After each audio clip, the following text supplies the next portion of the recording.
Guys आज की date में इंडियन पोस्ट पेमेंट बैंक को कौन नहीं जानता है, लेकिन इंडियन पोस्ट पेमेंट बैंक में बहुत जन को कंफ्यूजन हो रहा है। यानी IPPB जो बैंक है उसको हम लोग जो है पोस्ट बैंक समझ के रखे हैं। तो गाइज आपको ये दोनों बैंक जो बता दूं कि अलग अलग बैंक है, एक है IPPB बैंक और दूसरा है POSBA बैंक, यानी दोनों गवर्नमेंट का ही बैंक है, लेकिन इसमें जो काम जो होता है वो अलग अलग तरीके से होता है। तो आपको इसमें दोनों तरीके से जो कंफ्यूजन है वो दूर करने वाला हूं, और आपसे अगर अकाउंट ओपन करना चाहते हैं तो आपसे ओपन करेंगे तो फिर किसी प्रकार का आपसे कोई दिक्कत नहीं रहेगा। देखिए सबसे पहले बात करने वाले हैं इंडियन पोस्ट पेमेंट बैंक के बारे में। इंडियन पोस्ट पेमेंट बैंक में क्या होता है, एलिजिबिलिटी जो होता है अकाउंट ओपन करने का वो होता है 18 साल उम्र होना चाहिए आपका, और इसमें जो बैलेंस डिपॉजिट यानी जो मेंटेनेंस करने का जो क्षमता होता है वो 0 होता है, और साथ ही साथ जो आपको जो फी लगता है यानी मेंटेनेंस जो फी एक होता है ना वो भी 0 रखा गया। किसी प्रकार का आपको चार्ज नहीं रखना लगेगा, आप सबको किसी प्रकार का चार्ज आपको नहीं देना पड़ेगा। और साथ ही साथ इसमें जो बैलेंस रखने का जो क्षमता है वो आप सिर्फ सिर्फ 1 लाख से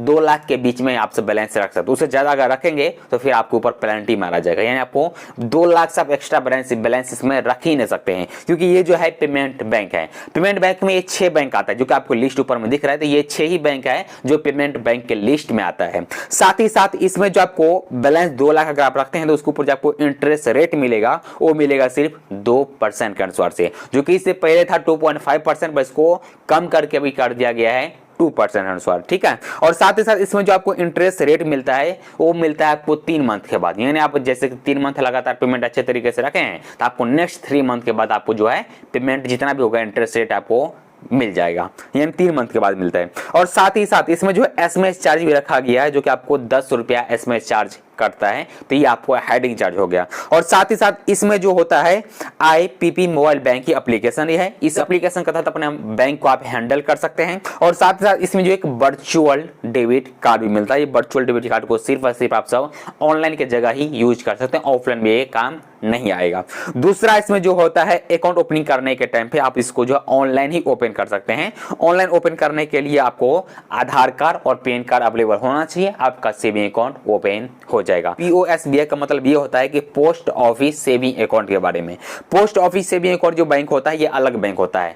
IPPB बैंक जो है ये पेमेंट बैंक में आता है, और POSB बैंक जो आता है ये रेगुलर बैंक में आता है, यानी जिस प्रकार आप सबको SBI, HDFC, ICICI, axis bank ये सब बैंक जो आता है ना, सेम इसी प्रकार आपको जो है POSB बैंक भी आता है। ये डाक घर में ही ओपन होता है, आप जिस प्रकार आप देखते होंगे बड़े बड़े बोर्ड लगा रहता है गांव घर में डाक पिन का, वहीं पे ये अकाउंट ओपन होता है। लेकिन इसमें जो होता है इसमें बैलेंस मेंटेनेंस करना पड़ता है। सबसे पहले आपको जो है ऑफलाइन ये अकाउंट ओपन होता है। ऑफलाइन अकाउंट होने के लिए आपको डाक पिन के पास जाना पड़ता है, वहां पर अकाउंट ओपन करवाएंगे। इसमें आपको बैलेंस मेंटेनेंस प्रति मंथ 500 रुपया रखना पड़ता है। उससे ऊपर जो बैलेंस मेंटेनेंस 500 रुपया है, उसके अलावा आप इसमें अनलिमिटेड बैलेंस रख सकते हैं, किसी प्रकार का इसमें दिक्कत नहीं होता है। जो कि IPP बैंक में क्या होता है उसमें लिमिट रखा गया है, सिर्फ 2 लाख ही आप बैलेंस रख सकते हैं, उससे कम रख सकते हैं, उससे ज्यादा आप नहीं रख सकते। जो कि इसमें क्या हुआ है पोस्ट ऑफिस सेविंग अकाउंट में ये अनलिमिटेड बैलेंस आप इसमें जमा करके रख सकते हैं। आप बैलेंस मेंटेनेंस नहीं करते हैं तो इसके ऊपर जो है आपको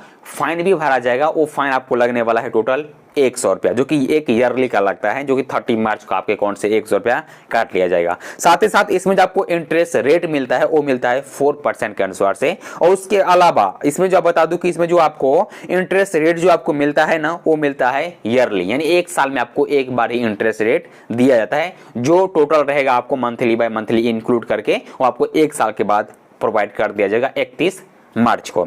साथ ही साथ इसमें जो बताया गया है कि SMS चार्ज वो फ्री किया गया, किसी प्रकार का इसमें चार्जेस नहीं है। साथ ही साथ इसमें एक और बताया गया कि अगर आप इंडियन पोस्ट मोबाइल बैंक की एप्लीकेशन को चालू करना चाहते हैं तो वो भी आप कर सकते हैं। इसमें आपको एक फिजिकल डेबिट कार्ड भी मिलता है जिससे आप किसी भी ATM जाके मनी भी विड्रॉल कर सकते हैं। और साथ ही साथ only by visit the office, यानी पोस्ट ऑफिस बैंक, यानी अगर आप इस अकाउंट को ओपन करवाएंगे तो ये ऑनलाइन ओपन नहीं होता है, इसके लिए आपको डायरेक्टली पोस्ट ऑफिस में जाना पड़ेगा और वहां से इससे भी अकाउंट को ओपन करवाना पड़ता है। उसके अलावा बता दूं कि इसमें भी 3 वैरायटी का अकाउंट होता है। 3 वैरायटी में आप इसको अकाउंट ओपन करते हैं, इसके आपको कंप्यूटर में ओपन करना पड़ता है आप खुद से करते हैं तो, जो कि पहला होता है डिजिटल सेविंग अकाउंट, और दूसरा होता है रेगुलर सेविंग अकाउंट, और तीसरा होता है बेसिक सेविंग अकाउंट। ये बेसिक सेविंग अकाउंट ये होता है जिस बार जनधन अकाउंट आप लोगों को पता होगा जो प्रधानमंत्री के द्वारा प्रोवाइड किया गया था, सेम वही है बेसिक सेविंग अकाउंट। यानी बेसिक में किसी प्रकार का बेनिफिट नहीं मिलता है, और रेगुलर सेविंग अकाउंट में हर तरह का बेनिफिट मिलता है।